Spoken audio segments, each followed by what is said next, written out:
colocar de pé, amados, vamos orar ao Senhor. Vamos agradecer a Ele por estarmos aqui.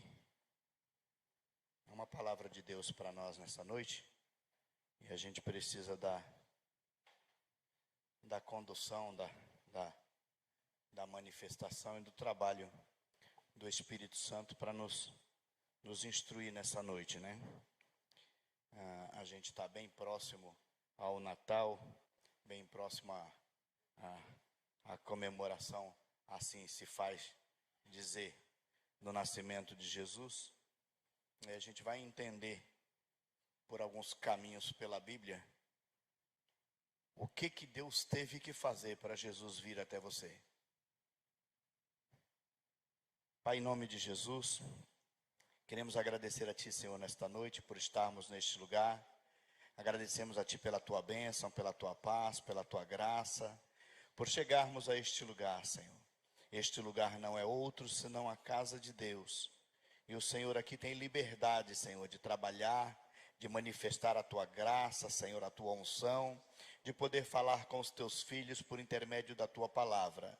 Senhor, nos usa como instrumento agora, Senhor, para poder ministrar esta Tua palavra, e que esta palavra, Senhor, encontre guarida nos nossos corações, para nos ensinar, Senhor, a respeito de toda a Tua obra, Senhor, para que Jesus viesse até esse mundo. Obrigado, Senhor. Obrigado pelos irmãos que chegaram, por todos aqueles que vieram. E aqui juntos, Deus, nós vamos estudar a Tua palavra, Pai, em nome de Jesus. Amém, irmãos?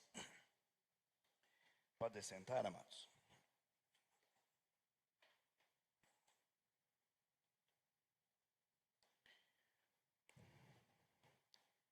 Enquanto nós vamos abrindo aqui o tema, nós vamos falar sobre plenitude dos tempos. Enquanto nós vamos abrir, falando alguma coisa aqui, eu gostaria que os irmãos abrissem as vossas Bíblias no livro de Gálatas, capítulo 4. Vai ser o primeiro texto que a gente vai ler, mas antes nós vamos andando aqui sobre plenitude dos tempos. O que significa isso, né, irmãos? 2 textos na Bíblia, o Paulo deixa bem claro isso. Ele deixa bem claro isso na carta aos Gálatas e deixa bem claro isso na carta aos Efésios. Aí você pensa assim, Alçuíris, por que ele não colocou nas demais epístolas? Por que ele coloca na epístola aos Gálatas e por que ele coloca na epístola aos Efésios? Para quem conhece para quem foi escrito a carta aos Gálatas e para quem conhece para quem foi escrito a carta aos Efésios, nós entendemos que o Paulo alcançou toda a Galácia e alcançou toda a Ásia com esta palavra. Então, no contexto do tempo dele de pregação, praticamente ele só deixou de atingir a Europa, mas ele atingiu a Galácia e atingiu a Ásia com esta palavra que era de início, né? Então, nós temos a carta aos Gálatas. A carta aos Gálatas, ela foi escrita, na verdade, para 4 igrejas, para 4 localidades: Icônio, Listra, Derbe e Antioquia da Pisídia. Então, 4 localidades receberam esta mesma carta, chamada Gálatas. Então, a Galácia não era um local, era tipo um continente como a Ásia, tá? Composto então de 4 cidades: Icônio, Listra, Derbe e Antioquia da Pisídia. Porque toda vez que você fala Antioquia, Alçuíris, você tem que falar da Pisídia? Porque nós estamos falando que lá na Galácia existia uma Antioquia que era da Pisídia, e aqui logo acima de Jerusalém, na Síria, existia uma outra Antioquia que era logicamente da Síria. Essa Antioquia daqui é a Antioquia muito conhecida por nós, porque é a Antioquia, é a localidade missionária de onde partiram os primeiros missionários, onde toda a história de missões começa em Antioquia. Em Antioquia, dessa da Síria, tem uma mudança muito grande no sentido de cristianismo. Atos 11, 26, em Antioquia, eles falam que pela primeira vez os cristãos, os discípulos de Jesus, porque até aí, irmãos, nós éramos conhecidos como os do caminho. Lembra da expressão, eu sou o caminho, a verdade e a vida, ninguém vem ao Pai a não ser por mim? Essa expressão, eu sou o caminho, aí de quem vocês são? Vocês são do caminho, então segue esse caminho que é, entendeu? Então, os cristãos, até esse momento de Antioquia, em Atos 11:26, eram conhecidos por os do caminho. Quem são eles? São os do caminho. Quem são esses? São os do caminho. Até que encontraram, lá em Antioquia da Síria, encontraram um nome para esses que são do caminho. Como serão chamados de agora em diante, Edson? De agora em diante, eles serão chamados de cristãos. Então, nós alcançamos essa expressão cristão, exatamente vindo de Antioquia da Síria, logo acima de Jerusalém, tá? Mas partindo então para cá, para o nosso tema, nós falamos o seguinte: o que é plenitude dos tempos? Então, na plenitude dos tempos, eu esqueci de melhorar o tempo do celular aqui, agora eu vou me judiar um pouquinho aqui, tá? Mas o que é a plenitude dos tempos? O significado para a plenitude dos tempos, e aí a gente está lá, né? Plenitude dos tempos é o tempo certo, o tempo determinado para uma missão, o tempo escolhido por Deus. E aí você fala assim: então é a força maior que rege o tempo ao seu total controle, não é isso?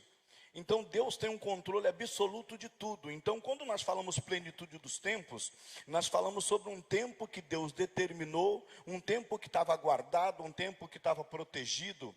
O Paulo, em outras cartas, ele chega a mencionar, ele fala assim: o mistério que estava oculto. Na carta aos Colossenses ele diz isso. Carta aos Colossenses, no capítulo de número 1, ele diz assim: o mistério que estava oculto foi revelado a nós. Qual era esse mistério que estava oculto, irmãos? E aí o Paulo fala: esse mistério que estava oculto era que o judeu e o gentil seriam participantes da mesma graça. E aí é lindo para nós quando nós entendemos isso, porque os hebreus, os judeus, o povo de Deus, eles entendiam que Deus tinha vindo que Cristo tinha vindo só para eles. E aí começamos o livro de João, no Evangelho de João, nós ouvimos aquela expressão linda de João, né? João capítulo 1, versículo 11, ele veio para os que eram seus, mas os seus não o receberam. Aí entra o versículo 12, que é o nosso preferido, né?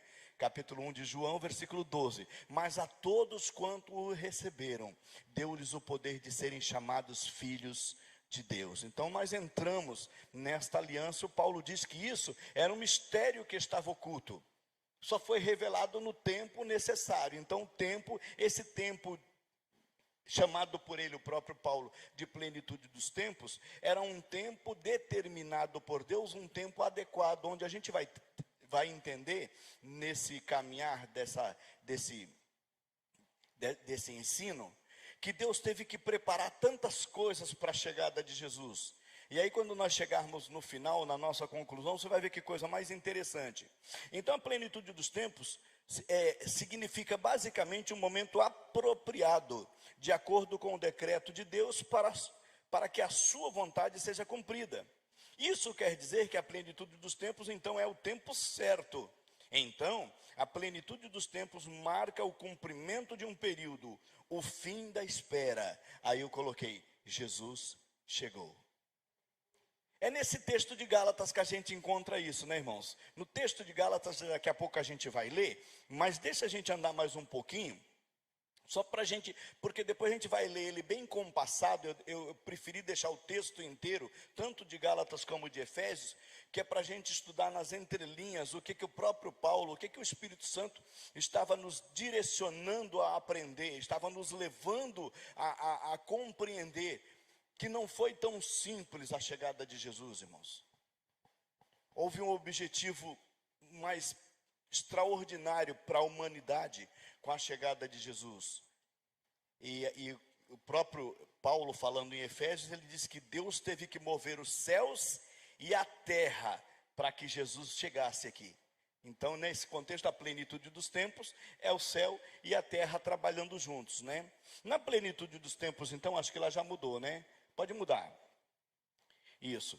Deus, então, enviou não como antes. Esse texto, Deus enviou não como antes, é o texto de Gálatas, que ele diz assim no versículo de número 4: todavia, quando chegou a plenitude dos tempos, Deus enviou o seu filho, nascido de mulher, nascido também debaixo da autoridade da lei. Eu acho muito interessante que Jesus, ele não veio para mudar a lei, irmãos.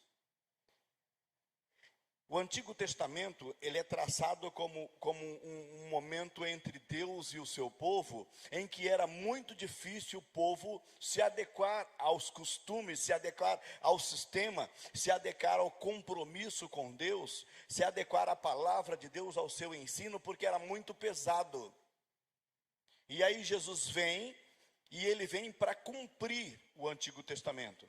A gente entende que, só para a gente entender, irmãos, Jesus, ele é descrito e ele vive no Novo Testamento, mas o Novo Testamento, propriamente dito, começa no livro de Atos. Vocês sabiam disso ou não?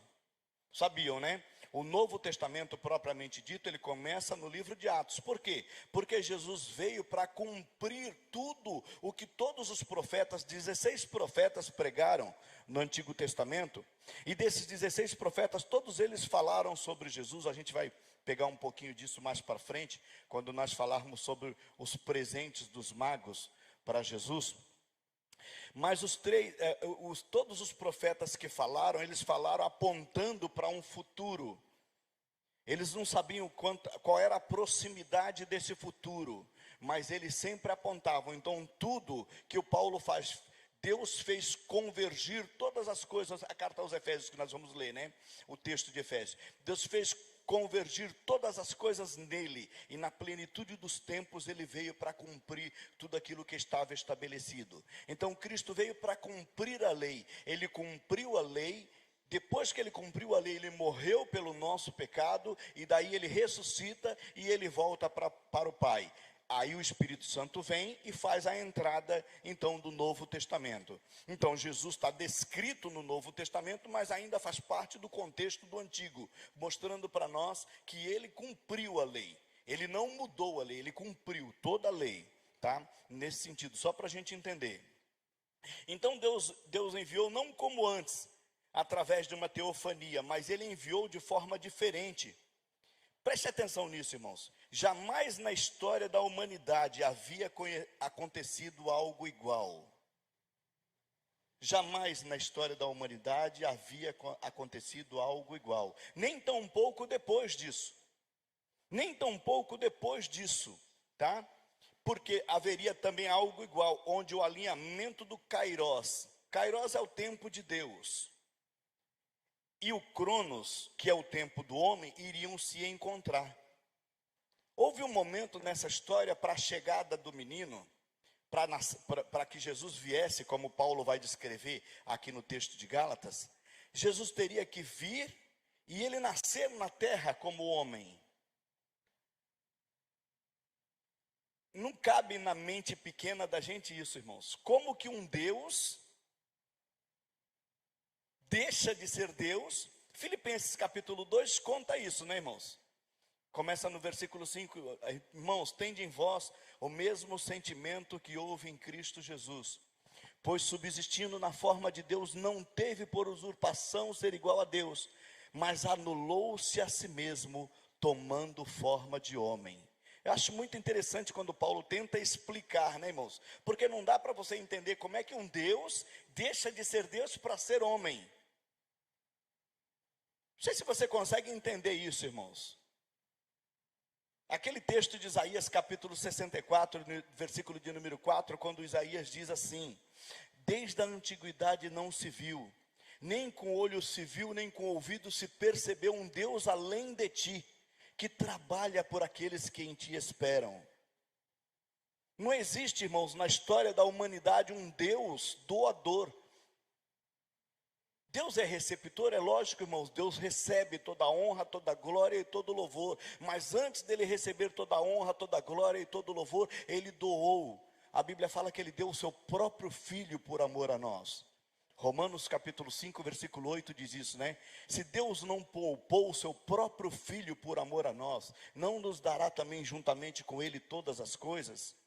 Então há um amor incomparável de Deus, não tem comparação, não tem como você entender como que um Deus faz uma coisa dessa, como que um Deus age dessa maneira, como que um Deus, ele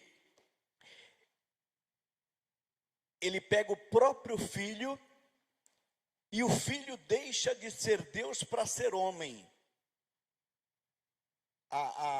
Alguns pregadores antigamente pregavam que a maior humilhação de Jesus Cristo foi morrer numa cruz. Eu digo o seguinte: morrer na cruz era o cumprimento do seu ministério. Ele veio para morrer na cruz, ele já veio como um cordeiro para ser entregue por nós. Então é o cumprimento do seu ministério.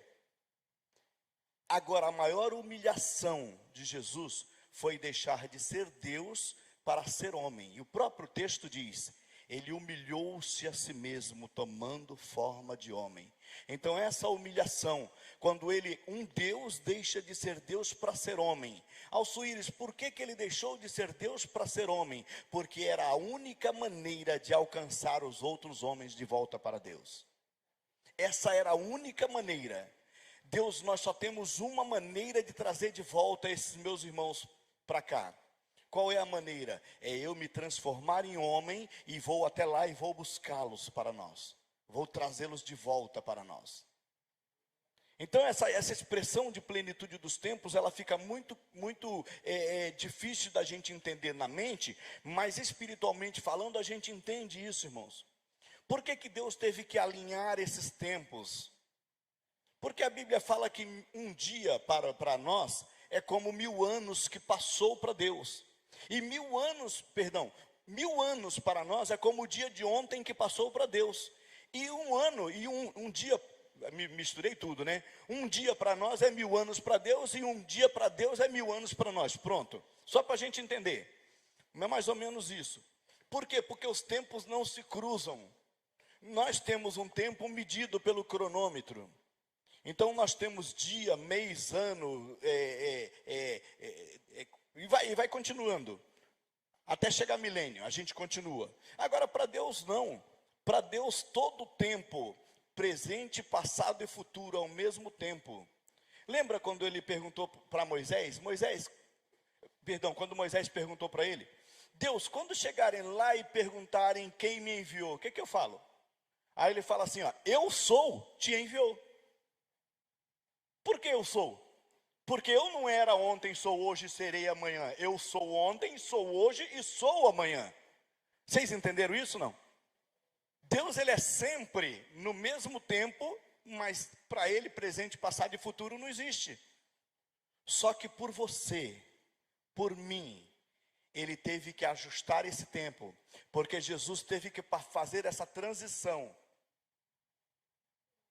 Percebam isso, irmãos. Jesus vivia no tempo kairos, no tempo atemporal. Já vivia no tempo eterno.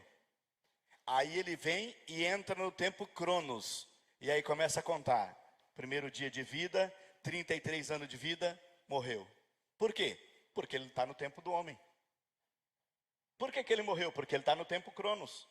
No kairos ele é Deus, não morre. Agora no cronos ele é homem, morreu. Agora, qual era a sentença dele? Nenhuma sentença. Mas qual era o prazer de Jesus, irmãos? Presta atenção nisso. Jesus não veio para cá para sofrer. Entende? Jesus não veio para sofrer. Nós cantávamos um louvor num domingo aqui, não sei se vocês lembram disso. E o louvor, ele declarava várias vezes: Eli, Eli, lama sabachthani. E aí, Deus meu, por que me desamparaste, né? E eu disse, peguei o microfone logo depois e eu disse: se a gente fosse pegar esta palavra, sem a palavra que tem depois, seria a palavra mais forte de Jesus na cruz.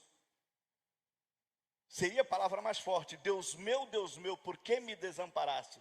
Mas ao invés disso, ele respira, ele olha para o Pai e fala assim: tetelestai. Ou seja, está consumado. Eu já paguei o preço. Quando ele diz tetelestai, só para que vocês entendam, quando ele diz tetelestai, naquele momento ele ainda está na humanização do nosso pecado. Por isso que Deus virou as costas para ele, podemos dizer assim. Porque não era ele na cruz, a gente ouve muito isso, né? Não era ele, aquela cruz não era dele, era minha. Ele trocou de lugar conosco. Então Deus, quando ele olhou naquela cruz, Deus via o meu pecado, não o pecado de Jesus, porque ele não pecou, mas Deus via o nosso pecado nele. Por isso Deus não virou as costas para o filho, virou as costas para o meu pecado que estava nele. Aí é bem diferente, né, irmãos? Vamos lá. Então nós podemos afirmar que o alinhamento dos tempos Kairos e Cronos surgiu no tempo exato, perdão, alinhamento do tempo Kairos e Cronos, surgiu então o tempo exato, o momento oportuno. Aí eu coloco assim, irmãos, foi tão especial que o tempo do homem é dividido em dois: antes de Cristo e depois de Cristo. Vocês notam isso, né? Antes de Cristo, o tempo era decrescente, e depois de Cristo, crescente. No Kairos não tem isso, o tempo é normal. Mas no tempo de Jesus Cristo foi dividido, ele dividiu o tempo. É lógico que essa divisão do tempo foi para quem aceitou, tá, irmãos? Aquele para quem eles veio não dividiu esse tempo. Eles estão ainda no tempo deles. Desculpem que eu não me ative a esse detalhe, de ver em que ano que está o judeu hoje, o ano judeu. Eu não sei, não me lembro hoje. Mas eles não seguem o mesmo calendário que o nosso. Ou seja, para eles o Messias não veio, né? Não posso dizer isso para eles, porque, segundo a expressão do próprio Salmo 112, eu tenho que orar por eles, para que eles sejam abençoados, né? Mas que eles abriram uma porta grande para que nós chegássemos, abriram, e graças a Deus por isso, né? A plenitude dos tempos, então, é o ápice dos tempos. Presta atenção agora o que Deus teve que trabalhar, irmãos. Como que Deus teve que trabalhar? E aí a gente começa falando em 3 nações, é o próximo. Lá, tá lá em cima, né? Isso, desculpem. 3 nações, elas contribuíram, irmãos, particularmente para a chegada do Messias. Particularmente para essa chegada de Jesus. A terra teve que ser preparada para essa chegada. Então, primeira nação dessa foram os hebreus, foram os judeus. Por quê, irmãos? Por que eles? Porque eles eram os detentores desse segredo. Eles eram detentores os receptores, os detentores, e depois os próprios pregadores, os anunciadores, né? Então a primeira nação foi a nação de Israel, porque eles foram os detentores da mensagem de Deus. Eles foram os receptores dessa mensagem do Messias, que o Messias, o Filho de Deus, viria na terra. Então, primeira nação que teve que ser trabalhada bastante para essa chegada foram Israel. A nação de Israel foi muito bem preparada para a chegada do Messias. A segunda nação que nós falamos, irmãos, para a chegada do Messias, foi o Império Grego. Por que o Império Grego? Notem como Deus, eu acho linda a maneira que Deus ele trabalha. Como é que eu posso usar a expressão para que a gente não fuja muito do padrão ou do plano de Deus? Porque aqui nós estamos falando do plano de Deus para a redenção. Como é que Deus vai redimir o homem? Tá? E quando nós falamos redenção, se você for pegar a palavra de Deus, na nossa Bíblia nós temos 2 palavras que todo mundo diz que é a mesma palavra, e não são, elas são iguaizinhas. São semelhantes, né, Alcides? Iguais não, elas são semelhantes, mas querem dizer coisas diferentes. A palavra remissão e a palavra redenção. Não parece a mesma coisa? Remissão e a palavra redenção. A palavra redenção significa o seguinte: ele nos resgatou. E a palavra remissão significa o seguinte: ele nos perdoou. Mas, Alcides, nos perdoou e nos resgatou não é a mesma coisa? Não, porque perdão, ele nos perdoou. Agora, nos resgatar, o próprio nome já diz, havia um preço a ser pago. Então ele pagou o preço para nos trazer de volta. Não sei se vocês entendem isso. Colossenses 2, 14 e 15 diz: havendo riscado, ou em outras versões, havendo cancelado, né? Essa minha Bíblia fala cancelado. Havendo cancelado o escrito de dívida que era contra nós. Ou seja, nós tínhamos uma dívida para ser paga. E aí há uma confusão teológica nisso, irmãos. Nós devíamos para quem? Para Deus ou para o diabo? Se nós devíamos para quem? Era para Deus ou para o diabo?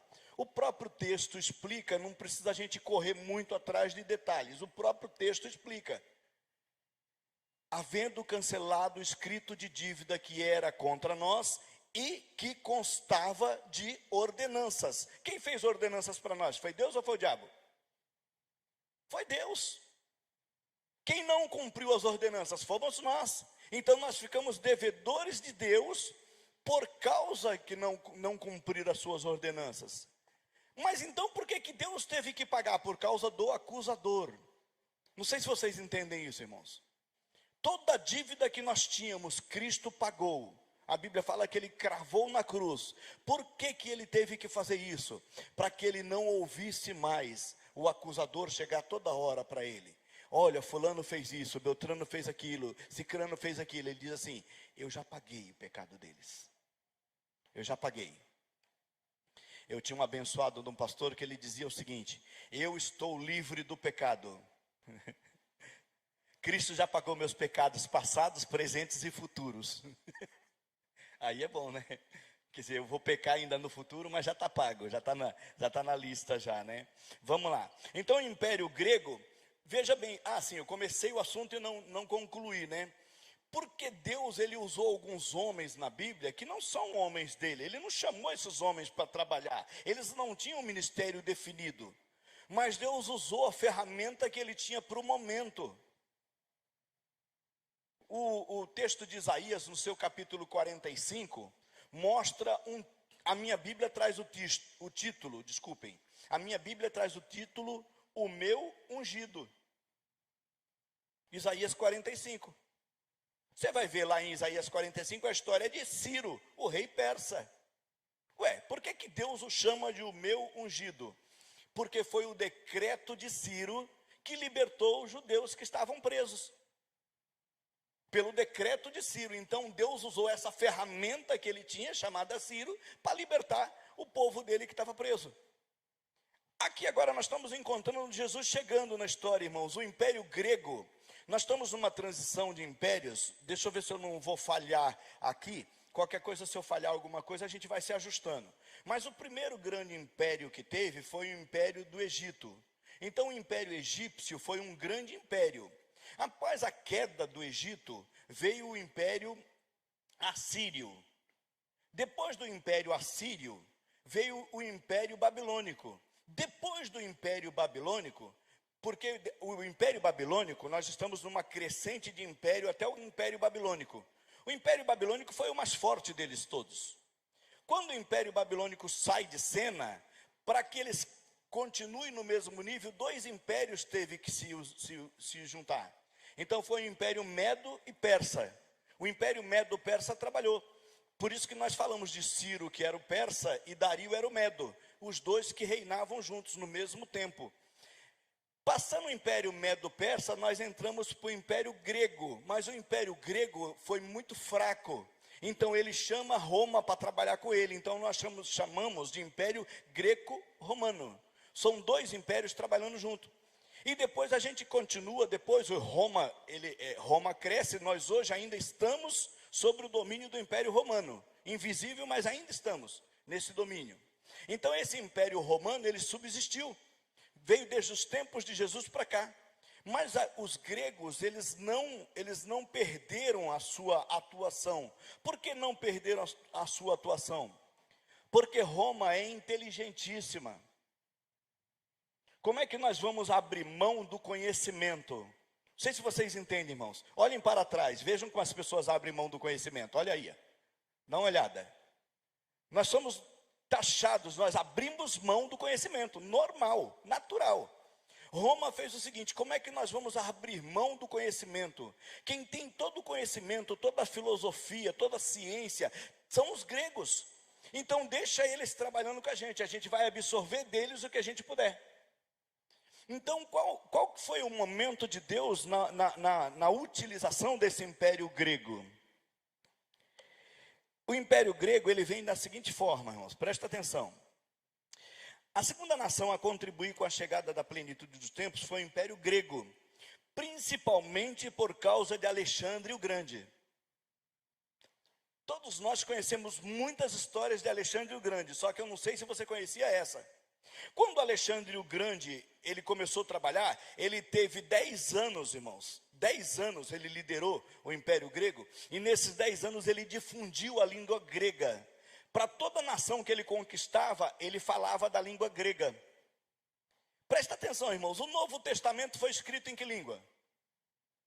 Língua grega. Então o povo tinha os detentores da mensagem, que são Israel. O povo agora falava a mesma língua, que é a língua grega. Vai vendo que Deus vai trabalhando. Então eles difundiam a língua grega, que é para que eu não adiante a terceira. O idioma grego, então, para todas as nações que ele conquistava. E aí, então, as pessoas falavam a sua língua nativa e também o grego. Todo mundo falava o grego, por quê? Porque era uma determinação de Alexandre o Grande. Todas as nações que eram conquistadas por ele. Como é que nós encontramos agora, irmãos? E o Alexandre, ele vai criar, posso usar isso, ver se vocês vão entender direito. O Alexandre o Grande, ele cria uma linha de trabalho tão lindo para Roma. Roma aceita essa linha dele de trabalhar. Porque quando nós falamos nas igrejas da Ásia, nós falamos das igrejas da Ásia, lembra quando nós falamos nas 7 igrejas? Cada uma daquelas igrejas que a gente falava, a gente dava detalhes dessas igrejas. Elas eram o quê? Elas eram províncias romanas na Ásia. Alexandre o Grande que fez isso. Ele conquistava as cidades e difundia a língua grega. Eles agora falavam a mesma língua, todos eles falavam a mesma língua. Quando Roma chegava para dominar, Roma tinha que ser Roma era líder. Quando Roma era líder, todas as nações teriam que ser lideradas por ela. Então era mais fácil, nós usamos o termo vassalo. Era mais fácil ser vassalo. O que é vassalo, irmãos? Todas essas cidades, elas contribuíam, elas pagavam tributos para Roma. Por quê? Porque elas ficavam seguras. Elas vendiam, elas compravam a sua segurança. Assim, melhor dizendo, né? Elas compravam a sua segurança. Então Roma dominava. E os romanos aprenderam a fazer isso com Alexandre o Grande, dentro dessa difusão da língua grega entre eles. Então agora nós temos uma nação que tem a mensagem do Messias. Nós temos agora todo o povo do momento falando a mesma língua. Falam o grego. Todos eles. Não interessa que língua você fala, mas o grego você fala. Então se você fala o grego, a gente se entende. Tá falando grego? Tô falando grego para tu me entender, né? A gente usa esse termo, né? Tá falando grego comigo? Quer dizer, naquela época falar grego era um status, né? Era uma necessidade, não status, né? Era uma necessidade que todo homem que falava, toda mulher, toda criança, todo jovem, todo adolescente, todo aquele que falava a língua grega, ele se comunicava bem. Aonde quer que ele chegasse, ele tinha uma boa comunicação. Então esse foi um dos preparos de Deus para a vinda de Jesus. E a terceira nação, nós encontramos então, a terceira nação que contribuiu para a chegada da plenitude dos tempos, foi o Império Romano. Por quê, irmãos? Vejam bem, o Alexandre o Grande, ele foi ensinando Roma a trabalhar. E aí para Roma trabalhar, como é que eu posso alcançar aquela cidade? Eu vou alcançar aquela cidade abrindo uma estrada daqui para lá. Como é que eu vou alcançar aquela? Vou abrir uma estrada dela para lá. Então Roma acabou circuncidando todo o império, todas as cidades. Lembro quando a gente falava das igrejas da Ásia, que elas tinham estradas boas que saíam, que passavam tal. Por quê? Roma investiu muito nas estradas. Então agora, deixa eu só completar, né? Por que o Império Romano contribuiu muito? Porque além de estabelecer a Pax Romana, essa expressão, a Pax Romana, era o seguinte, irmãos. Quem pagava tributo para Roma tinha paz. Lembra do contexto que eu falei? Eles vendiam, eles compravam a sua segurança. Então ninguém mexia. Eu vou mexer contigo. Não mexe comigo não, que eu sou cidadão romano. Lembra do Paulo, não? Vocês lembram do Paulo? Pegaram o Paulo, colocaram na prisão e bateram no Paulo. Paulo deixou. Pode bater. Bateram. Depois que bateram nele, bateram. Sabe o que vocês fizeram? Vocês acabaram de açoitar um cidadão romano. E agora? Ai, meu Deus, e agora? Filipos, né? Ele estava em Filipos quando aconteceu isso. Uma província romana na Europa. Onde a Roma já está, né, irmãos? O que acontece com Paulo agora? Não, peraí, mas você é um cidadão romano? Eu sou. Como que você pode ser um cidadão romano? Eu sou cidadão romano. Mas você é cidadão romano como? Você comprou a tua cidadania romana? Ele falou, não. Eu sou cidadão romano por direito de nascença. Eu já expliquei isso em outras palavras, né, irmãos? O nome Paulo dele vem pela cidadania romana. Era o nome dele, ele tinha esse nome. E o nome Saulo dele era pela cidadania hebreia que ele tinha. Então ele como hebreu, nome Saulo. Ele como judeu, o nome Saulo. Como cidadão romano, o nome Paulo. Tá? Ele não caiu do cavalo Paulo, a gente até ouve isso, né? Ele caiu do cavalo Saulo, e quando levanta é Paulo, né? Aí outros ainda falam, não, ele ainda foi cego ainda até Ananias, quando Ananias abriu os olhos dele, aí era Paulo. Não tem nada a ver, irmãos. Alçuíri, se não tem nada a ver, por que ele deixa de usar o nome Saulo? Lembra quando Deus fala para ele, Saulo, Saulo, por que me persegues? Até ali era Saulo. Dali em diante ele é chamado Paulo, mas por que ele é chamado Paulo, irmãos? Nada de você inventar história. O Pedro tinha uma dificuldade de tratar com gentios. O Paulo explica isso na carta aos Gálatas, bem no comecinho, essa é natural. O Pedro tinha dificuldade de tratar com gentios. O Pedro era um desses que entendia que o evangelho era para eles, judeus. O Paulo, como ele já estava vivendo essa cidadania romana, vivendo entre os homens do lado de lá, o Paulo chega para o Pedro e fala assim para ele, olha, se você tem dificuldade de tratar com os gentios, fica você sendo apóstolo dos judeus, e eu serei o apóstolo dos gentios. E o Pedro o abençoou. Por que ele precisava da bênção do Pedro? Porque o Pedro é o mais velho. O Pedro, depois de Jesus, era o líder. Então, tudo que fosse fazer, tinha que falar com o líder. Não sei se vocês entendem isso, irmãos. Respeitar liderança. Ganha-se muito quando se respeita a liderança. Toda aquela obra que o Paulo fez, ele era abençoado pelo Pedro. Porque o Pedro deu a ele o direito dele sair, dele fazer aquelas obras todas.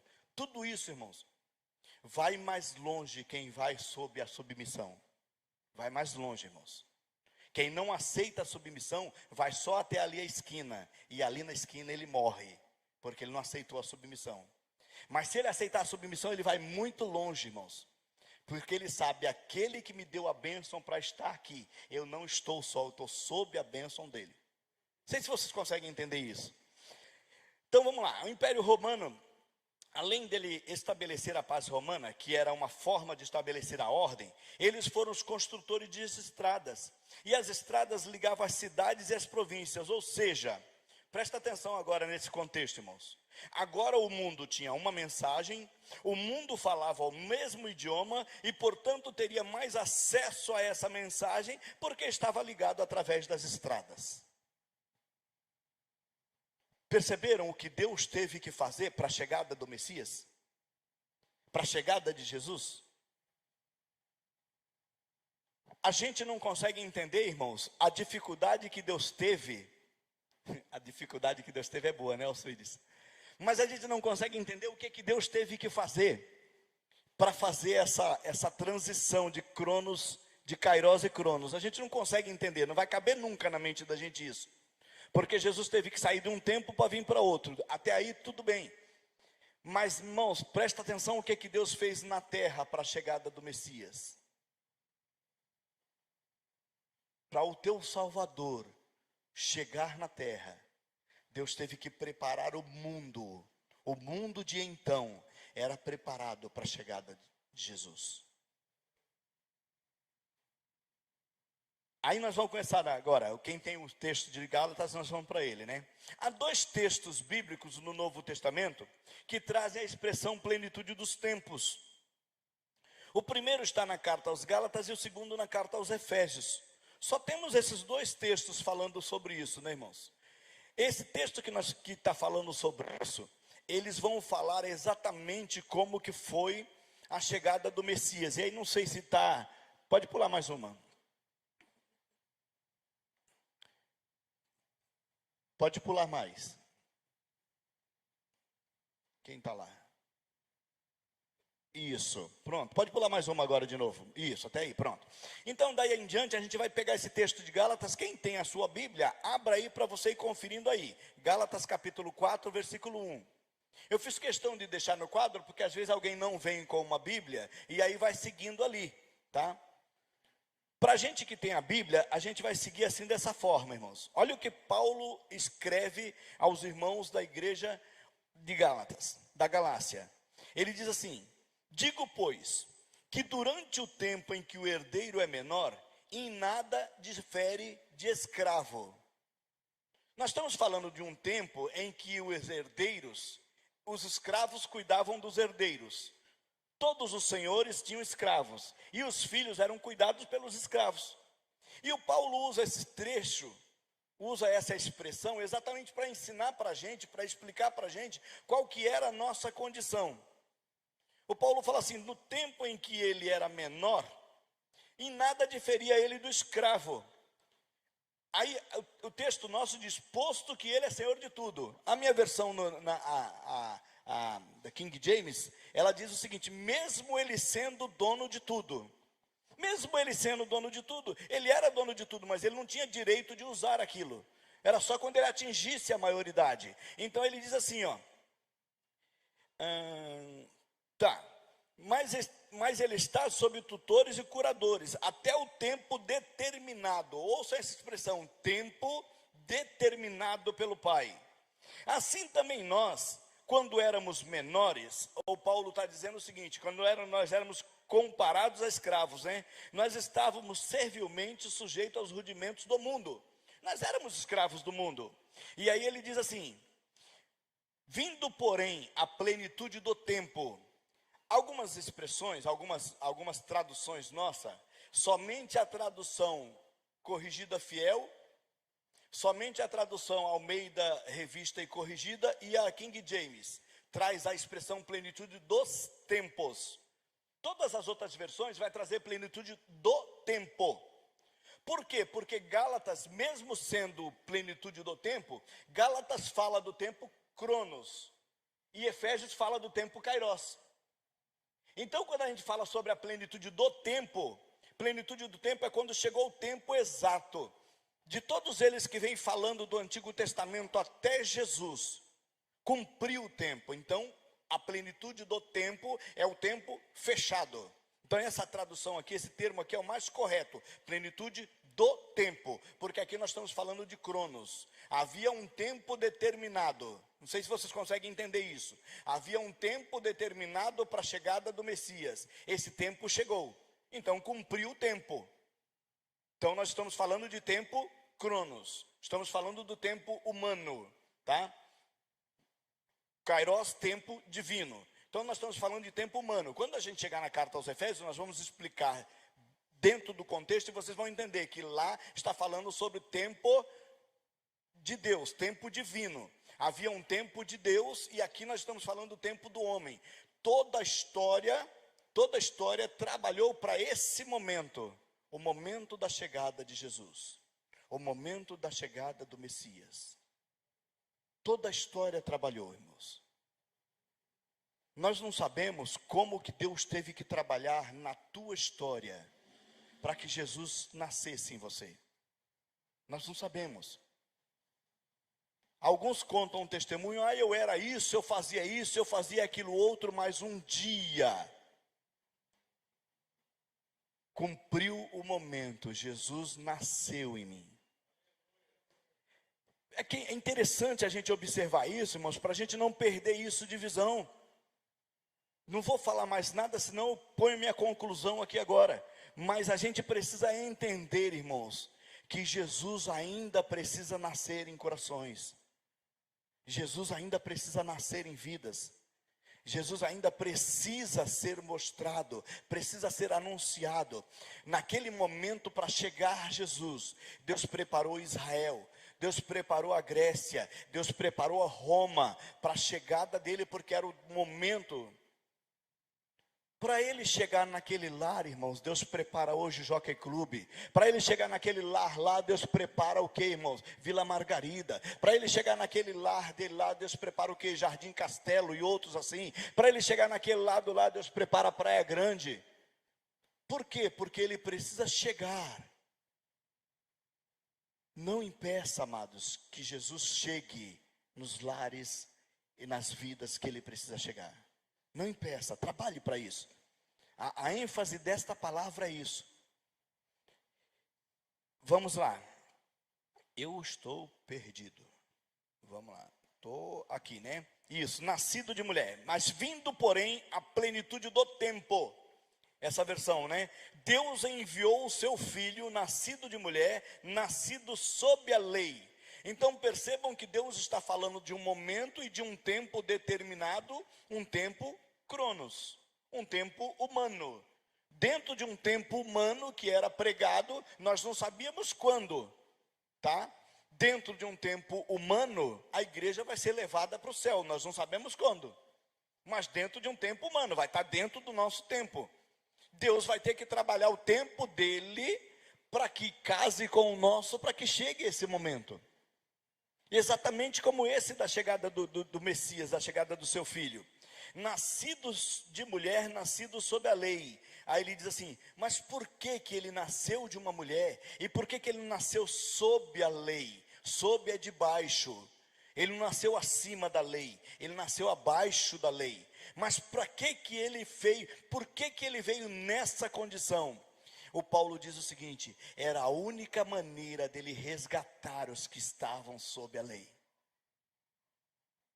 Ele não veio por cima para tirar a gente de baixo, ele veio lá embaixo buscar a gente para cima. Vocês conseguem entender isso? Está escrito no texto, irmãos. Ele nasceu de uma mulher, ele nasceu sob a lei, mas ele nasceu para resgatar os que estavam sob a lei, a fim de nós recebêssemos então a adoção de filhos. E porque nós somos filhos, Deus enviou ao nosso coração o Espírito do seu Filho que clama, Abba Pai. Abba Pai é papaizinho, irmãos, é ter intimidade com Deus. Essa intimidade que nós perdemos por causa do pecado. Não éramos nós que estávamos longe, não era Deus que estava longe de nós, era o nosso pecado que nos fazia estar longe de Deus. Isaías capítulo 59 diz isso.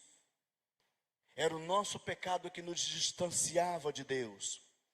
Jesus Cristo veio ao mundo, ele cumpriu a sua humanidade, ele morreu por nós, e quando ele morreu, ele pagou o nosso pecado, e aí ele nos deu de volta acesso ao Pai.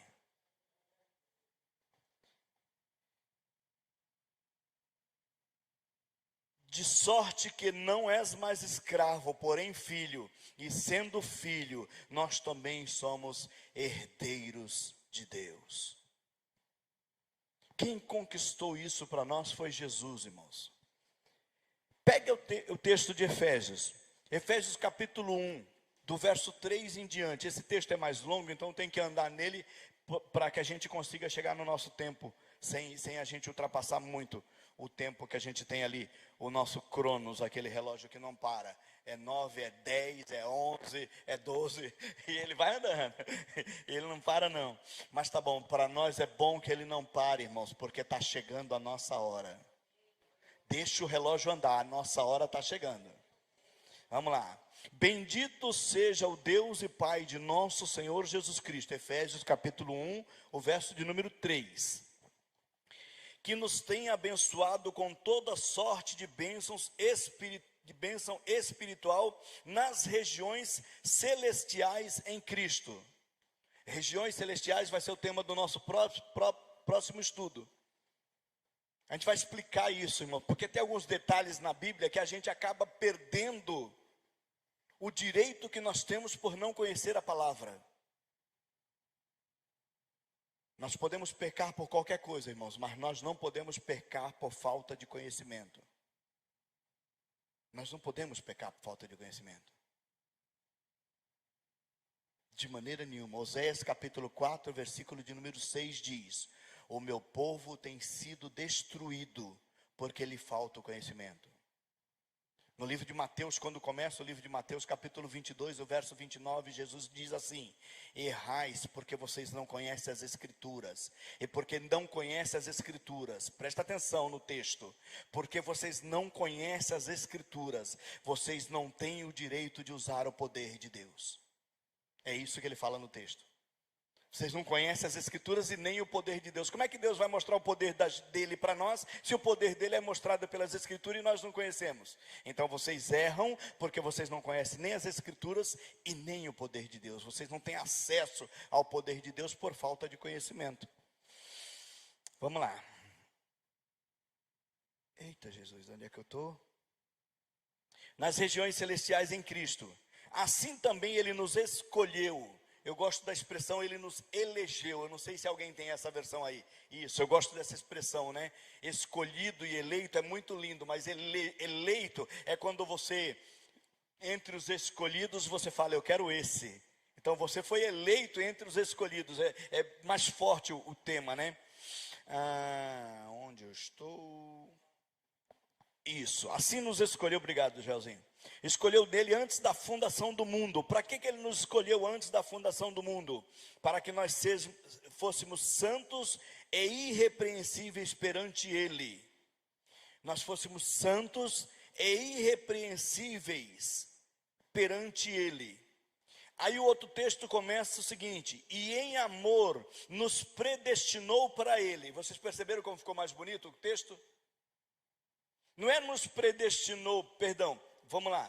Não é sermos santos e irrepreensíveis perante eles e em amor.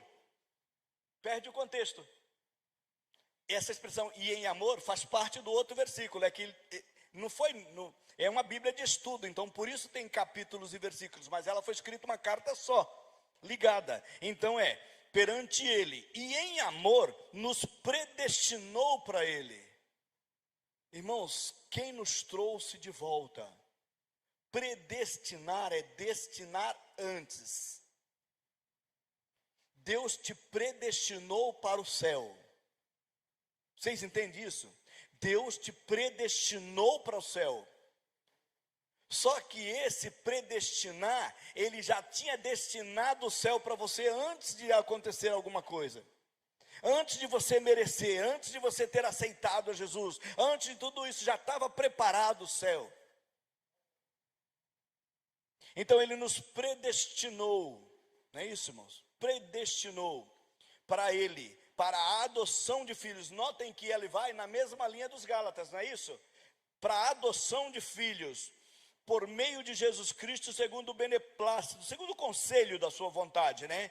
Para o louvor da sua glória e graça, que nos concedeu gratuitamente no amado, no qual nós temos a redenção pelo seu sangue e a remissão dos seus pecados. Presta atenção, a palavra redenção e a palavra remissão no mesmo texto. Entendeu, irmãos? Nós temos então a redenção, que é o preço que ele pagou, e nós temos a remissão, que é o perdão dos nossos pecados, segundo a riqueza da sua graça. Versículo de número 8 está na outra página, pode pular. Que Deus derramou abundantemente sobre nós em toda sabedoria e prudência. Olha onde ele começa a falar coisas para nós, irmãos. Olha, desvendando-nos o mistério da sua vontade. Desvendando-nos. Desvendar, irmãos, é tirar a venda. É fazer isso, ó. Desvendando-nos o mistério da sua vontade, segundo o beneplácito que propusera em Cristo, de fazer convergir nele. Então todas as coisas convergiram em Cristo. Presta atenção, irmãos. Convergir nele, na dispensação da plenitude dos tempos. Por que agora o termo correto seria plenitude dos tempos? Porque todas as coisas iam convergir em Cristo, tanto as do céu como as da terra. Não é isso que está o texto aí dizendo? Então, tanto o tempo Kairos como o tempo Cronos teve que estabelecer um padrão para que Jesus chegasse. E Jesus cumprisse então o plano da redenção. Vocês conseguem entender isso, irmãos? Estão entendendo direitinho? Porque não é, irmão, eu aceitei Jesus, tá? Mas aceitou Jesus porque ele é meu Salvador. Mas para ele ser o teu Salvador, olha o que precisou acontecer, irmãos. Nós pulamos todas essas entrelinhas. Esse texto é um texto que nós falamos de cor e salteado, sim ou não? Mas entenda o que o texto está dizendo. Quando Paulo escreve isso, Paulo é lógico usado pelo Espírito Santo para poder trazer a luz desta palavra para nós, para a gente não perder, irmãos, o magnífico trabalho de Deus,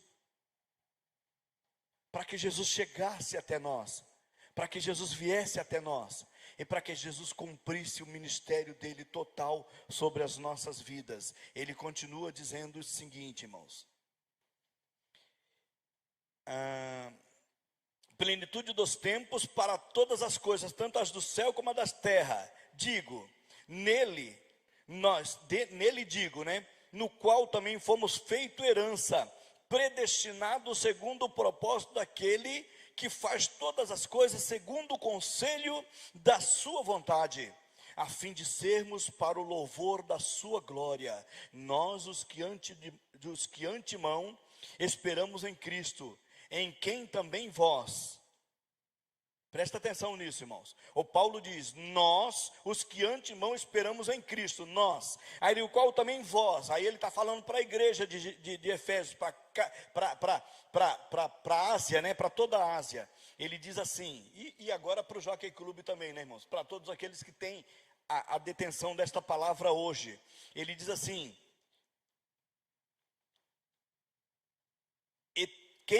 em quem também vós, depois que ouvistes a palavra da verdade, do evangelho da vossa salvação, tendo nele também crido, foste selado com o Espírito Santo da promessa, o qual é o penhor da nossa herança, até o resgate da sua propriedade, em louvor da sua glória.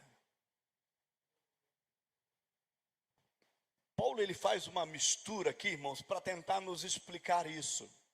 Jesus, ele veio até esse mundo, ele nos reconquistou, porque nós já éramos de Deus, nós estávamos perdidos. Ele nos reconquistou. Havendo nos reconquistado, ele agora tem que ir para o Pai. E aí João 14 diz, eu vou para o meu Pai, vou preparar lugar para vocês. Mas eu sei o preço, desculpe a minha maneira de falar, irmãos. Eu sei o preço que eu paguei por vocês. E por causa desse preço tão alto que eu paguei por vocês, jamais eu vou deixar vocês sozinhos. Eu vou deixar outro Consolador. Um é Ele. Eu vou deixar outro Consolador. Outro é Alos, é a mesma espécie. Por que que os discípulos se maravilhavam em Atos 2? Por que que os discípulos começaram a falar daquela maneira? E por que que eles dali em diante, eles difundiram um evangelho tão bem pregado que é a igreja primitiva? Por que que eles viveram aquilo, irmãos? Eles não tinham mais Cristo presencial, mas eles sentiam Cristo através do Espírito Santo. Para nós é mais difícil a gente sentir o Cristo no Espírito Santo, porque nós não vivemos com Ele. Mas quem viveu com Ele, quem viveu com o Cristo, quando ele fala, eu vou mandar outro Consolador, é Alos, é a mesma espécie. Entendeu, irmãos? É o mesmo caráter, a mesma personalidade. Quando eles sentiram o Espírito Santo, que a Bíblia fala que o Espírito Santo veio com eles, desceu sobre eles como vento impetuoso. E eles foram cheios da presença de Jesus, irmãos. Eu não vou deixar vocês sozinhos. Eu vou deixar vocês com o Espírito Santo. Sabe o que é o Espírito Santo para vocês? Além de ser o consolador, o guia, o fortalecedor, o mestre, o advogado, além de tudo isso, ele é a garantia que eu vou voltar para levar vocês. É o penhor. O penhor é a garantia, irmãos. Você não penhora os teus bens para deixar os bens lá. Você penhora os teus bens para quando você puder ir lá e tirá-los de volta. Cristo fez isso conosco. Eu vou deixar com vocês o Espírito Santo. E esse é o penhor da vossa herança. Ou seja, pode aguardar. O Espírito Santo está cuidando de vocês e não é em vão. Eu vou voltar, eu vou vir buscar vocês. É o que o texto fala, irmãos. Nós já lemos isso tantas vezes, várias vezes. Mas quando você pega para estudo, irmãos, você pega de uma outra maneira. Como que ele diz isso, né, irmãos? Olha, vocês foram selados com o Espírito Santo. Quem é o Espírito Santo? É o penhor da vossa herança, até o resgate, até eu voltar para buscar vocês, para que vocês voltem a fazer a alegria de volta no coração de Deus. Até vocês chegarem lá. Mas vocês não vão ficar só. Quando Cristo veio a esse mundo, irmão, só para a gente entender isso. Não sei se você consegue entender a dificuldade de Cristo sendo Deus, porque ele não deixou de ser Deus. A Bíblia fala que ele anulou-se a si mesmo. Não foi Deus que o anulou, Não foi ninguém que tirou a divindade dele, foi ele que se anulou. Quando Pedro corta a orelha do Malco, do servo do sumo sacerdote, Jesus fala para ele assim: Pedro, por que tu fez isso, Pedro? Não tem necessidade, Pedro, de você fazer isso. Se eu quisesse, Pedro, presta atenção, como ele era Deus. Se eu quisesse, eu tinha ao meu favor 12 legiões de anjos agora. 12 legiões. Você sabe quanto que era uma legião? Uma legião era de 3 a 6 mil. Imagina 12 legião. Quantos anjos tinha? Para aquele momento ali agora. Daquela agonia do Getsemane. E ele diz assim: não foi assim, Pedro. Não foi para isso. Eu vim para cumprir a lei. Eu não vim para mudar. Eu não vim para transformar. Eu vim para cumprir. Depois que eu cumprir, vocês estão livres da lei. Porque vocês não estão mais debaixo da lei. Vocês agora estão sob a graça. Estão sob a minha graça. A vida de vocês vai ser diferente. Todos aqueles que quiserem ter uma vida diferente, é só aceitar Jesus, é só vir para Jesus, é só reconhecer que é pecador, é só reconhecer que mesmo não sendo merecedor desta graça, mas Ele veio até aqui para nos tornar, irmãos, capazes de um dia estar no céu com Ele. Tá próximo, tá próximo. Pode mudar aqui, plenitude dos tempos no original. Isso. No original, a expressão plenitude dos tempos não é idêntica nas duas passagens. E aí é onde a gente vai explicar uma e a outra, né? Mas ela é semelhante. Nas duas passagens, a palavra plenitude traduz do grego plerona, que significa aquilo que é preenchido. Então, a plenitude é aquilo que é preenchido, no verbo grego pleroma. Perdão, eu perdi ele aqui, né? Ele é pleroma, isso. Então, significa preenchido. Mas no sentido de tempo, e essa palavra, então, ela fala sobre consumação, sobre cumprimento e sobre realização. Terminou. A expressão plenitude. Agora, a diferença entre as duas passagens está, então, traduzido pela palavra tempo. É no tempo. Porque no texto de Gálatas, nossa, rodei tudo aqui, né? Isso. No texto de Gálatas, a palavra tempo traduz do grego cronos, que é usado geralmente para indicar o sentido de quantitativo e sequencial do tempo. Então, a quantidade do tempo que faltava para ele chegar, venceu. Chegou, não é isso? Isto é, no tempo cronológico, já em Efésios, a palavra tempo traduz do grego kairos, que geralmente é aplicado para indicar o sentido qualitativo, né? Não quantitativo, mas qualitativo do tempo, que então enfatiza o momento. Foi o momento da chegada, essa transição do tempo de Deus para o nosso tempo. Esse momento foi absoluto na história. É tão absoluto que jamais houve e jamais haverá um outro momento desse na história. Então, o que acontece na plenitude dos tempos? Pode pular. Mais uma. Isso aí. Então, o que acontece, né? É isso mesmo, né? O que acontece na plenitude dos tempos? Tanto a carta, isso é lá, né? Tanto a carta aos Gálatas como a carta aos Efésios, o Paulo fala da plenitude dos tempos em conexão com o plano da redenção. Percebam qual que era o objetivo de tudo, irmãos. O objetivo de tudo era nos levar de volta para Deus. Todo esse objetivo. E aí ele diz assim, no texto de Gálatas, a plenitude do tempo significa o momento exato, predestinado, predeterminado pelo Pai, para que o plano eterno no qual Cristo entrou no cenário, no seu tempo eterno, no qual Cristo entrou no cenário da história humana. Então, esse tempo exato em que Cristo entrou no cenário da história humana. Como que ele entra no cenário da história humana? A teologia tenta explicar, irmãos, o nascimento virginal de Jesus. A teologia tenta explicar, mas não consegue, e é muito simples, irmãos. Prestem atenção nisso, é muito simples você entender isso. Quando Deus fez o primeiro Adão, a Bíblia fala que Deus fez o Adão do pó da terra. Depois que fez o boneco, posso assim dizer?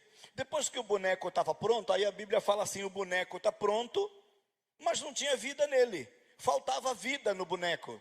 Aí Deus, a gente entende isso, né, que Deus se curvou, é complicado para a gente, né, Deus coloca os joelhos em terra, é bem complicado para a gente dizer, mas vamos simbolizar aqui.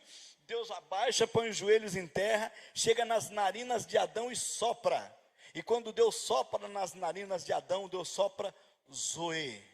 Zoe, irmãos, não é somente o fôlego de vida esse que a gente respira. Não é só isso. Zoe significa vida de Deus, vida eterna. Então Deus sopra no Adão a mesma vida dele. O Adão agora era um ser terreno, feito pela mão dele, mas que tinha a vida dele. Presta atenção que até esse momento não existia. O Lúcifer tentou ser maior do que ele.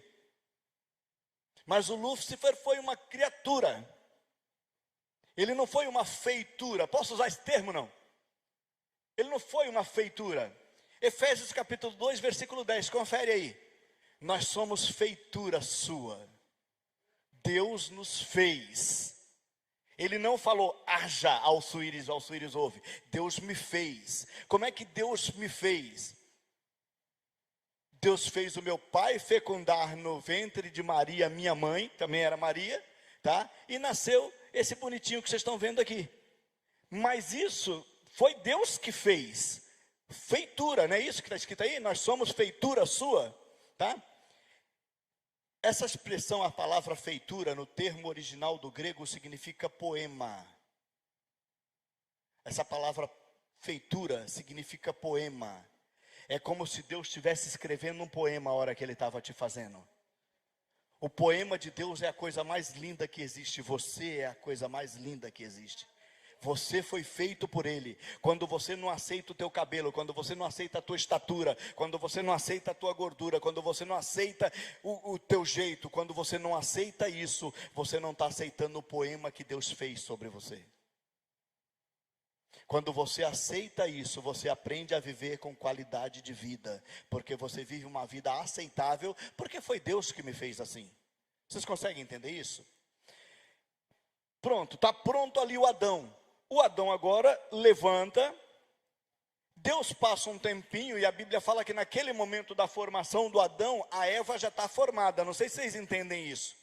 A Eva já está ali, porque ele não fez um outro boneco que soprou nas narinas dela. Ele só tirou a Eva daqui que já estava aqui. Vocês entendem isso, não? Quando a Bíblia fala macho e fêmea, os criou, dentro dessa divindade, já estava ali.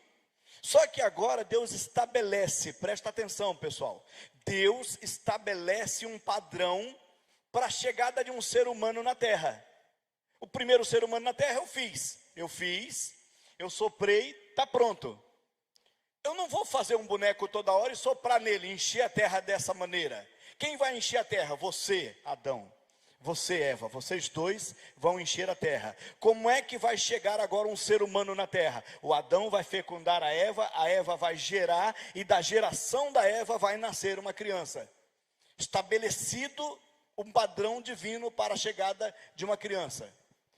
Jesus tem que vir de uma forma diferente. O que Deus vai fazer? Vai fazer um outro boneco, vai soprar? Não foi isso, ele não pode quebrar o padrão, irmãos.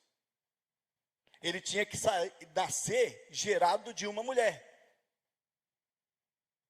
Alçuíris, então por que o José não fecundou a Maria? Porque se o José fecunda a Maria, isso é lógico depois do casamento, aí Jesus seria totalmente humano.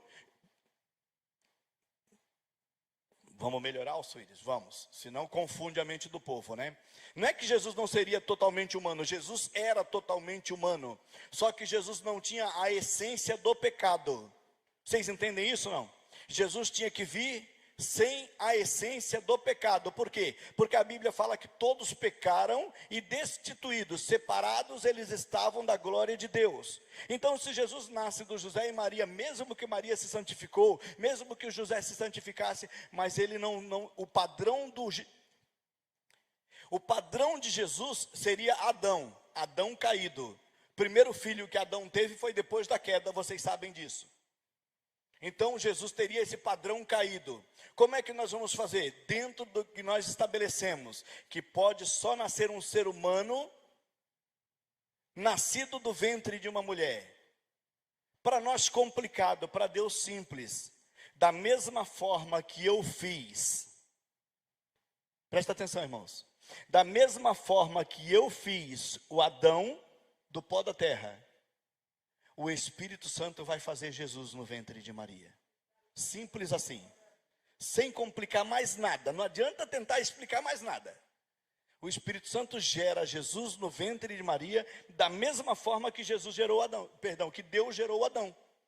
Ele é a mesma espécie e Paulo em Coríntios compara os dois.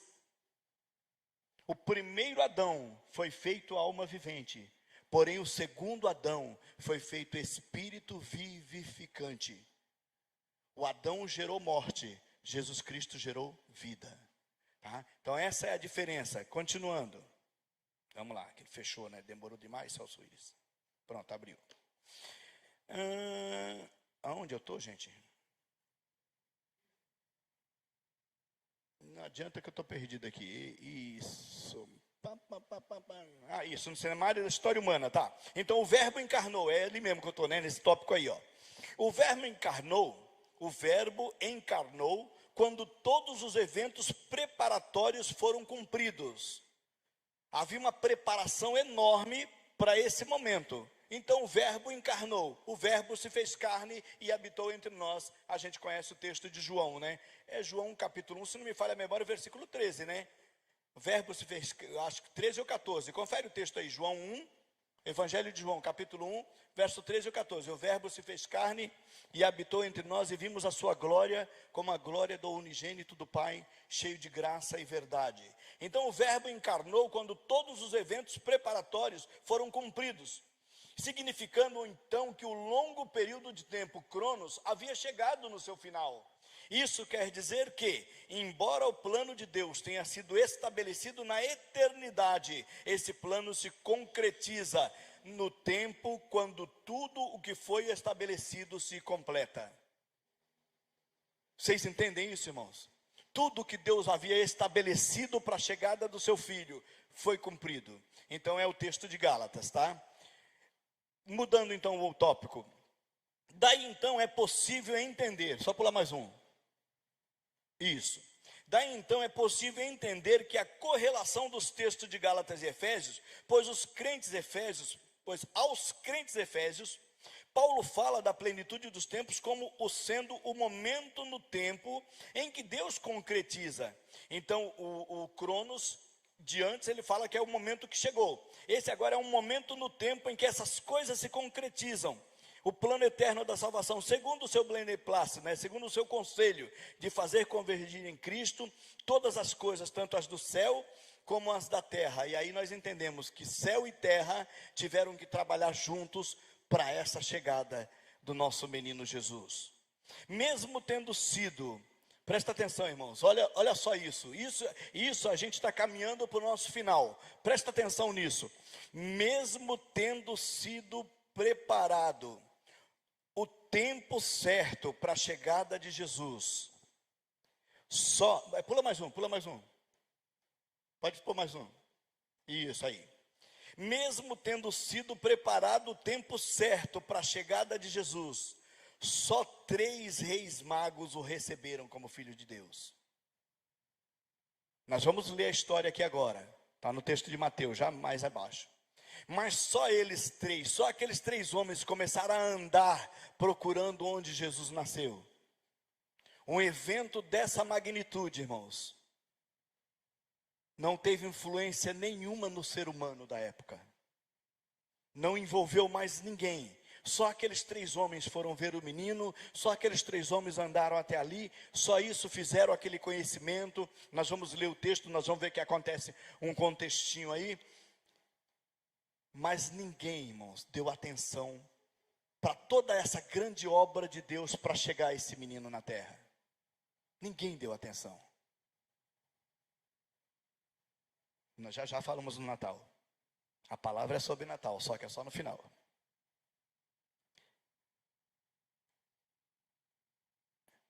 Mesmo tendo sido... Isso, dois tempos, né? Mudou de novo. Opa, peraí, pulei. Mas eu copiei duas vezes, né? Vamos lá. Olha o texto de Mateus, então. Tem duas vezes. Pode pular para outro texto. Isso, aí. Pronto, Mateus, isso.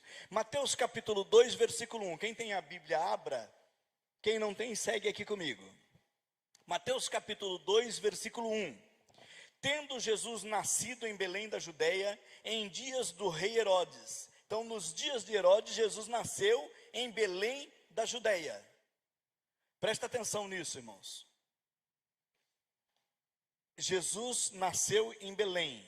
Jesus é o pão da vida. Nasceu em Belém, que é a casa do pão. Vocês conseguem entender isso na história da Bíblia? Os trocadilhos bíblicos que dá para a gente entender a história, né? Belém significa casa do pão. Na casa do pão nasceu o pão da vida. Então vamos lá. Tendo Jesus nascido em Belém da Judeia nos dias de Herodes, eis que vieram uns magos do Oriente a Jerusalém e perguntaram: onde está o recém-nascido rei dos judeus? Porque nós vimos a sua estrela no Oriente e nós vimos para adorá-lo. Presta atenção nesse texto aqui, irmãos. A Bíblia fala em Mateus capítulo 2 que vieram uns magos do Oriente. Não falam três. Falam que veio uns. Aí você vai ver, eles falam que era 3, que era 5, que era 9, que era 10, que eram 12. Tem até 12. Vocês vão encontrar até 12 que vieram. Mas vieram 12, mas aí eles depois não conseguem explicar, irmãos. Como é que vem 12 e só 3 traz presente? Vem 12 visitar o menino, só 3 traz presente. O resto, então, naquela época já era um pão duro, pastor Vicente. Tendo ouvido então isso, alarmou-se o rei Herodes. Vamos entender um pedacinho da história aqui, irmãos? Olha que contexto. Esses 3 reis magos, eles estavam esperando uma estrela que ia brilhar no Oriente, e eles iam seguir essa estrela até onde o menino nasceu. Certo? A estrela apareceu e eles começaram a seguir a estrela. A estrela levou eles aonde? Onde o menino nasceu? Não, a estrela levou eles a Herodes. Não sei se você consegue entender isso. Eles não estavam onde o menino nasceu, eles estavam em Herodes. E lá em Herodes eles fizeram a pergunta: onde é que está o menino que a gente veio ver? Porque nós seguimos a sua estrela, a estrela levou eles ali. Por que que ao invés de ir ao menino, eles foram a Herodes, irmãos? Presta atenção, irmãos.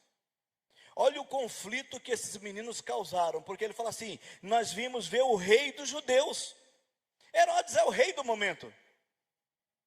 Então está nascendo outro rei aí, que papo é esse? Tem algum negócio aí que a gente vai ter que acertar isso aí, que esse rei não vai sobreviver. Presta atenção nisso, irmãos. Esse rei não vai sobreviver. Aí ele continua, versículo de número 4. Não, isso, alarmou-se Herodes e com ele toda Jerusalém.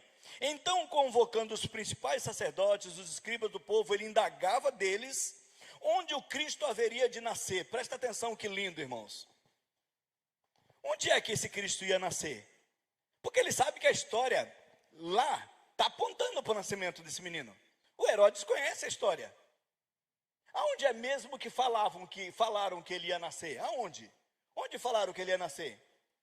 Aí uns camaradas apareceu para ele e diz assim: olha, em Belém da Judeia. Responderam um deles: porque assim está escrito por intermédio do profeta. Quem é esse profeta, irmãos? É o Miqueias.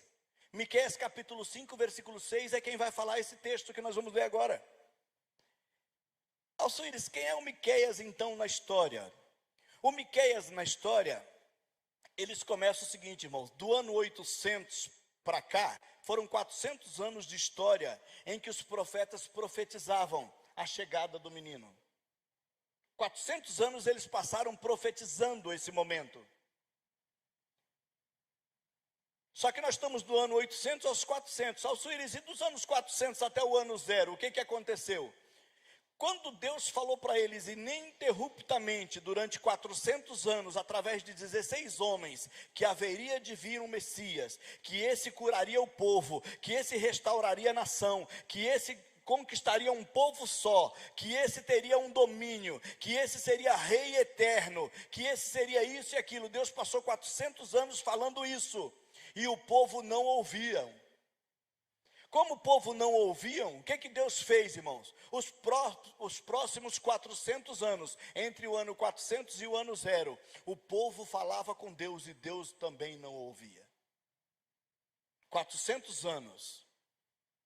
A gente está usando muito essa expressão, irmãos. Deus tem falado muito com a gente esses últimos tempos.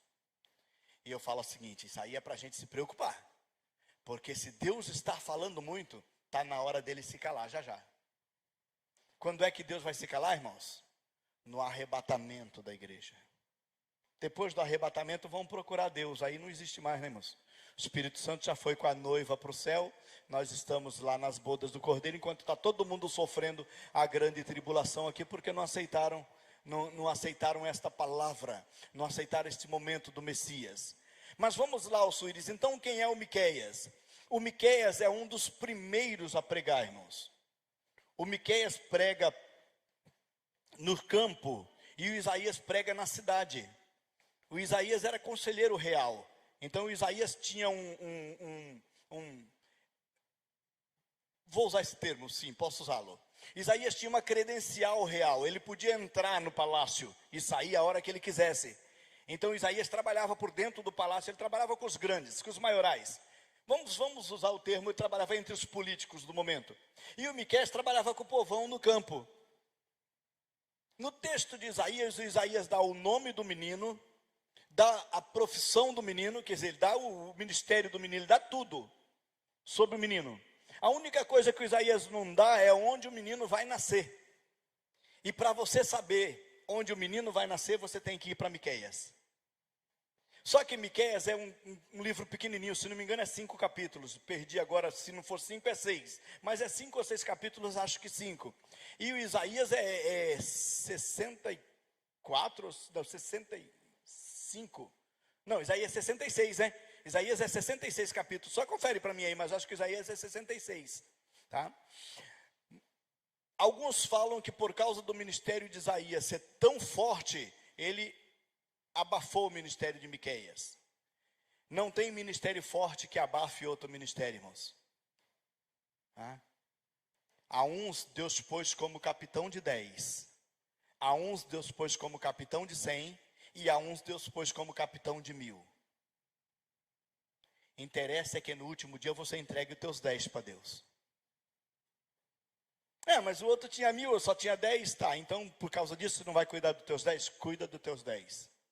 É bem por aí a palavra, né? Tá? Então o Miqueias, ele diz exatamente onde o menino ia nascer, e aqui ele fala assim, ó. O que o Miqueias disse, o que o profeta diz, e tu, Belém de Judá, é o versículo de número 6 aqui de Mateus, né? Eis que de modo algum, e tu, Belém, terra de Judá, não és de modo algum a menor entre as principais de Judá, porque de ti sairá o guia que há de apacentar o meu povo Israel. Com isso, Herodes, tendo chamado secretamente os magos, inquiriu deles com precisão, quanto ao tempo em que a estrela aparecera. Eita, me perdi de novo, né? Vamos lá. Então, enviando-os a Belém, disse-lhes, informai-vos cuidadosamente a respeito do menino. Quando vocês o tiverem encontrado, me avisa, para que eu também possa ir lá adorá-lo. Depois de ouvirem o rei, partiram. E eis que a estrela que viram do oriente os precedia, até chegando, parou onde estava o menino. Vendo eles a estrela, alegraram-se com grande júbilo. E entrando então na casa, viram o menino com Maria sua mãe. Prostrando-se, o adoraram. E abriram os seus tesouros e entregaram as suas ofertas, ouro, incenso e mirra. Você não vai encontrar em lugar nenhum uma explicação, um significado para esse ouro, incenso e mirra.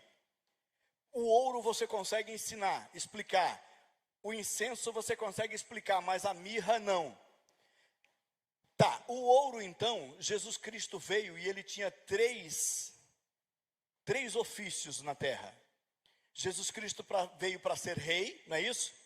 Ele veio para ser sacerdote e ele veio para ser profeta. Sim ou não? Jesus Cristo então na terra cumpria em si 3 ofícios: rei, sacerdote e profeta. O ouro simboliza realeza, ou, se a gente quiser falar biblicamente falando, que é divino, tá? Mas o ouro é realeza.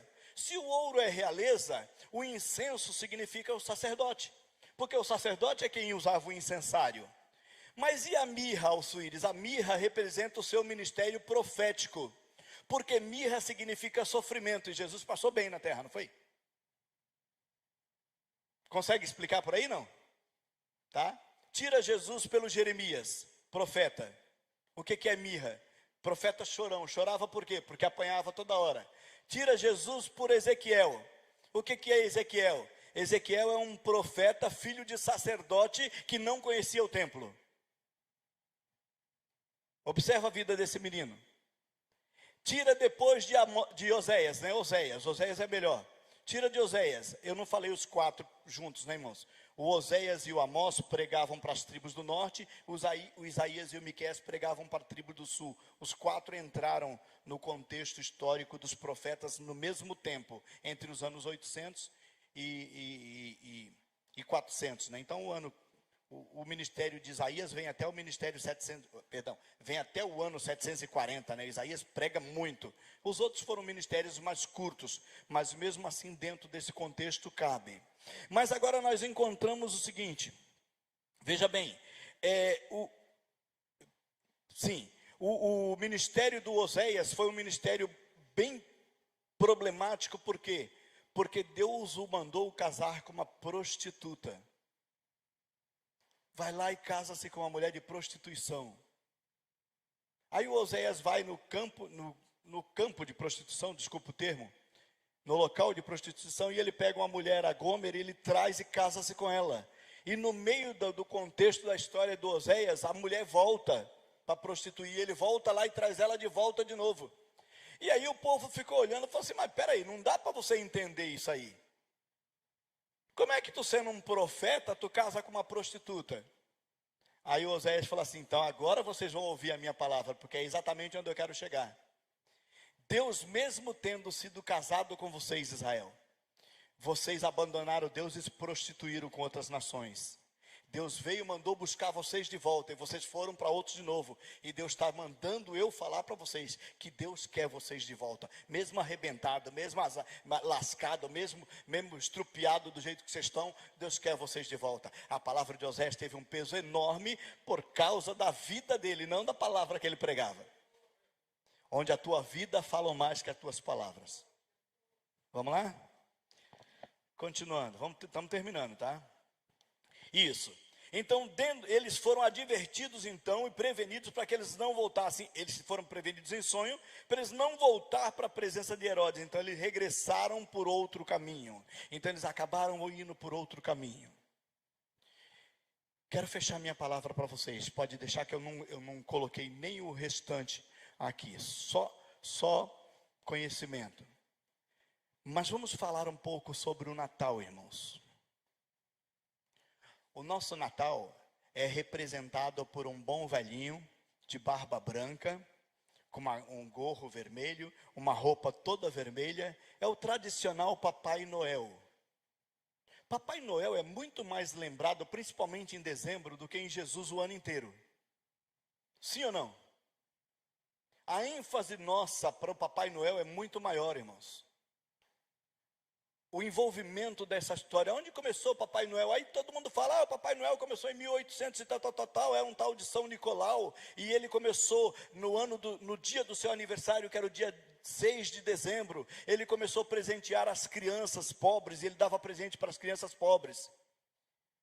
Até nisso o pessoal viu um slogan, irmãos, viu uma necessidade e uma vantagem para ganhar dinheiro.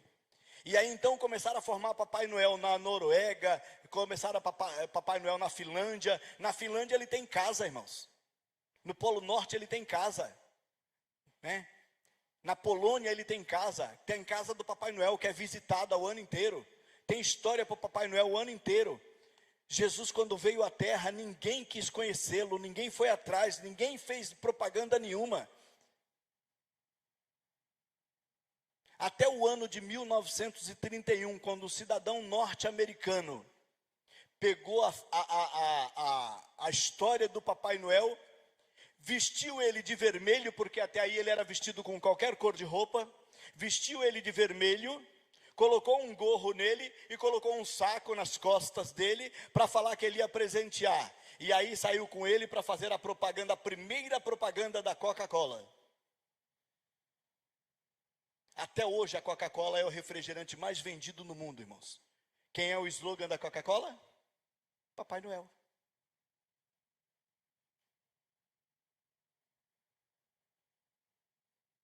Papai Noel te dá um mês aí de alegria, entendeu?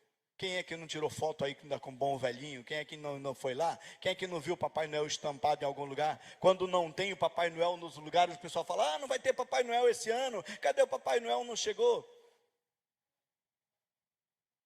O nome dele, Noel, é um nome francês que traduzido significa Natal, né? Então os portugueses que chamam ele certo. Em Portugal não é Papai Noel, né? Em Portugal é Pai Natal. É o nome dele. Papai Noel, Papai Natal, tá? Mas, irmãos, nós estamos no mês de dezembro. No dia 25, comemora seu Natal, não com um bom velhinho. Aquela roupa linda dele, com aquela barba branca, irmãos, não chega nem aos pés daquele corpo transfigurado, com cor de sangue carmesim. Em vez daquele gorro na sua cabeça, aquela coroa na sua cabeça, de verter sangue. Mas para se doar, irmãos, Cristo veio na terra para se doar. Cristo veio para se doar e Ele se doou por nós. Então o que nós temos que entender, irmãos? O nosso Natal, o melhor presente de Natal que você pode dar é Jesus Cristo anunciado para alguém. Tá bom, irmãos? Vamos comemorar o nosso Jesus, comemorar a chegada de Jesus. O mundo inteiro trabalhou para isso. Ninguém se envolveu com isso, ninguém faz nada por isso. Mas mesmo assim, ele fez o trabalho dele e ele deixou o trabalho dele. Então eu queria fechar minha palavra para vocês, dizendo a vocês que tenham um ótimo Natal, que realizem todos os vossos sonhos em Jesus. Amém, irmãos?